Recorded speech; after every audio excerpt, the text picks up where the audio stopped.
Hello and welcome to the Daily Windups Daily Briefing. Today we have the continental U.S. with a front sagging southward. It's going to wash out in the Gulf Coast, and at the tail end of that front we have Invest 95L. This little guy shouldn't cause much trouble except for rainfall.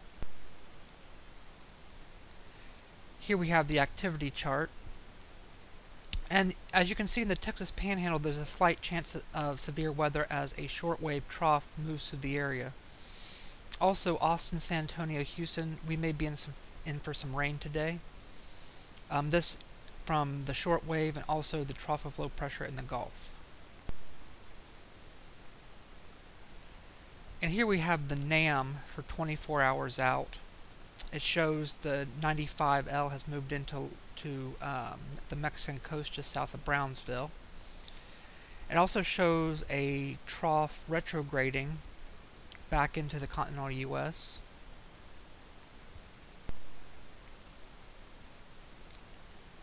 And here we have the tropical Atlantic wide view. In the center here, this big blow up of convection, that is the newly minted Tropical Depression 9.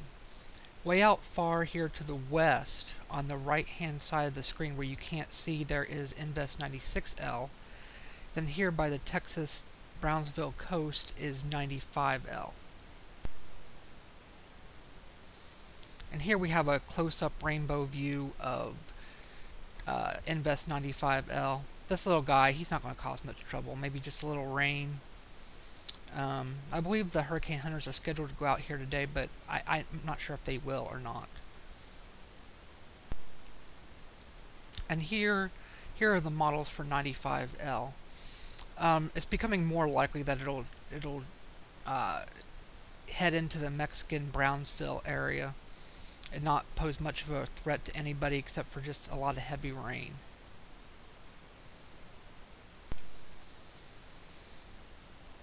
And here we have Tropical Depression number 9. Now this storm is going to get big. Right now it's a 35-mile-an-hour tropical depression. The hurricane hunters will be out here today, and I have no doubts they're going to name it a tropical storm. It's just a matter of time. I believe the cone of uncertainty brings it up to a Category 2 hurricane within 4 to 5 days.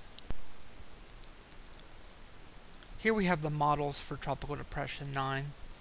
Some of the models are picking up on the shortwave trough that'll be coming out and steering it off the coast of the U.S., the east coast of the U.S. I have to say it's looking more and more likely that this is going to be a landfalling hurricane. The troughs that were there yesterday have largely dissipated in the models and are now showing short waves instead of long waves. And most of these models that are showing this northward turn early they're showing a very strong system. Now this is the ECMWF ensemble members, the mean low pressure for Wednesday the 29th. And all these bright pinks and purples, these are where all the members are saying that this hurricane will eventually end up. As you can see, Florida is right in the bullseye right now. This is the size estimate for Tropical Depression 9. It initialized at 33.36 knots, and by hour 48 it's 54.31 knots, which is a pretty good tropical storm. I have to say this coincides pretty well with the National Hurricane Center's forecast intensity, so I don't have much disagreement with this model. The environment appears to be conducive for development. This is the GFS for Friday the 24th. And as you can see, the GFS here, where I drew this, I don't know if you can see it, but it's a yellow line that stretches all the way from the Atlantic to the Florida coast, all the way up into Canada. And this is showing where high pressure has built in.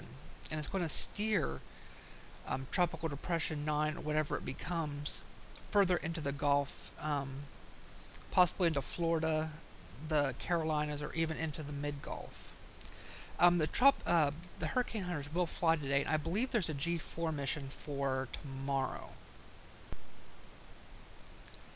And this is the final image I wanted to show. This is the GFS for 153 hours out for Monday the 27th. And this GFS model run takes it right into Florida. This is 104 millibars, and it hasn't developed as much because it has kept it over the islands. This is not the consensus of most of the models. Most of the models want to bring it much stronger than this. But it is showing that a Florida landfall. If the other models verify, this is not going to be pretty. But we have some time to wait to see what's going to happen. And if they do send the G4 jet out, we should get better model data. And we'll continue to monitor. That's all I have for now. Thanks for watching the Daily Windup. I'm Donald Flowers.